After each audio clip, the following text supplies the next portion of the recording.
आज स्वातंत्र्य दिनाच्या खूप खूप शुभेच्छा. तुम्हा सर्वांना मला आज खरं तर एक संदेश द्यायचा आहे. मी सुद्धा याच शाळेत शिकली आहे. पहिलीपासून ते 6वी पर्यंत 7वी पर्यंत माझं शिक्षण झालंय. खरं गावातल्या मुलांसाठी काहीतरी करायचं हे स्वप्न माझ्या भावाचं आणि माझं दोघांचंही होतं. तुम्हाला सर्व काही सुविधा आता आहेत. तुमच्या आई वडील सर्व काही सुविधा तुम्हाला पुरवतायत. आम्हाला काहीच नसायचं.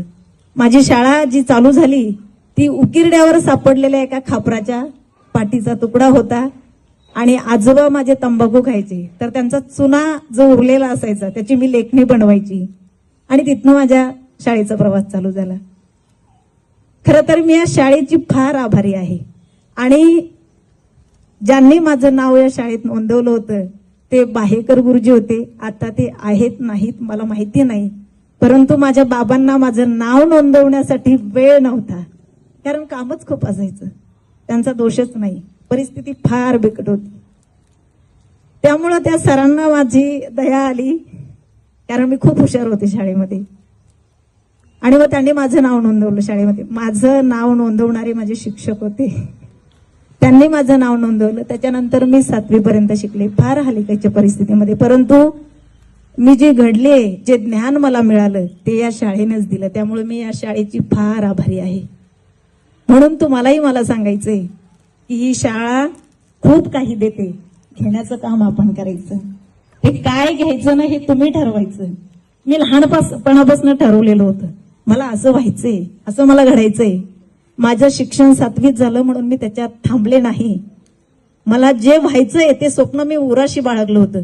माझं शिक्षण 7वी झालं म्हणून काय झालं, मला अक्षर ओळख तर आहे ना, वाचता लिहिता येतं ना, माझ्यामध्ये बोलण्याची शक्ती आहे, निडरपणा आहे आणि तेच घेऊन मी पुण्यामध्ये माझं कार्य चालू केलं.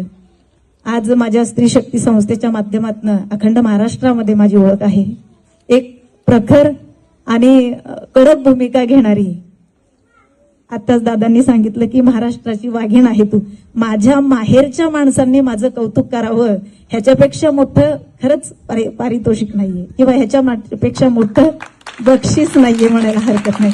आज महाराष्ट्रामध्ये सर्वच ठिकाणी माझा सत्कार होतो, सन्मान होतो, परंतु दादांचे ते शब्द जे माझ्यासाठी आहेत आज ते खरंच अनमोल आहेत की आपल्या माणसांनी आपल्या पाठीवर कौतुकाची थाप टाकावी. हेच खरं मी कमावलंय आज खूप काही असं मला वाटतंय. आणि तुम्हा सर्वांना मला सांगायचंय की बाळांनो, परिस्थिती गरिबीची आहे म्हणून थांबू नका. तुम्हाला एकच सांगेल, परिस्थिती माणसाला घडवतही नाही आणि परिस्थिती माणसाला बिघडवतही नाही. जे काय करायचं ना ते आपण ठरवायचं असतं. मला काय व्हायचंय, मला काय करायचंय, मला वही नाही, मला पुस्तक नाही, मला चप्पल नाही, मला बॅग नाही म्हणून अडून बसू नका. शिकत राहा. ज्ञान जितकं घ्याल तितकं कमी आहे आणि ज्या क्षेत्रामध्ये तुम्हाला आवड आहे त्या क्षेत्रामध्ये पुढे जा. आपल्या आईवडिलांचं नाव कमवा. माझ्या भावाने आम्हाला अभिमान आहे की माझ्या भावाने पुण्यासारख्या शहरामध्ये राम ठाकरेंनी या करवणगावचं नाव रोशन केलं. मलाही फार अभिमान वाटतो. मी माझ्या प्रत्येक व्हिडिओमध्ये सांगत असते की माझं माहेर हे करवणगाव आहे, जी छत्रपतींची सासरवाडी आहे. याच गावामध्ये मी लहानाची मोठी झाली. म्हणजे ज्या वेळेला तुम्ही काहीतरी घडताना बेटा त्यावेळेला फक्त आईवडिलांचंच नाव नाही तर तुम्ही तुमच्या गावाचं नाव मोठं करता, एवढं लक्षात घ्या. आणि गावाचं नाव मोठं करायचं असेल, आपल्या गावाला तुमच्या नावाने ओळखवायचं असेल तर तुम्हाला काहीतरी करावं लागेल आणि काहीतरी घडावं लागेल. हाच मी आज तुम्हाला संदेश देईल. बाकी स्वातंत्र्य दिनाच्या पुन्हा एकदा तुम्हाला खूप खूप शुभेच्छा.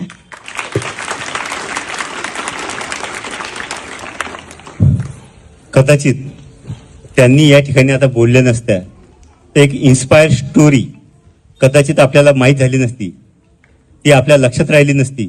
अतिशय सुंदर आणि मार्मिक शब्दामध्ये त्यांनी एक शब्द वापरलेला आहे, आठवते तुम्हाला? उकिरड्यावर पडलेली खापराची छोटीशी तुकडा, ती पाटी म्हणून त्यांनी वापर केलेला आहे आणि तिथून त्यांच्या शाळेत सुरुवात झालेला आहे. मित्र, याच्यासारखी दुसरी इन्स्पायर स्टोरी कोणती नसेल. टाळ्या वाजवा का त्याच्यासाठी जोरदारात. शाबास. अशी स्टोरी मिळणे नाही. त्यांना मी आजच्या दिवशी खरोखर तुम्हाला दीर्घायुष्य मिळो आणि तुमच्या हातातून आणखी असं सत्कार्य घडो अशी आशा बाळगतो आणि तुमच्या शाळेमार्फत पुन्हा एकदा आभार मानतो. धन्यवाद. टाळ्या वाजवा.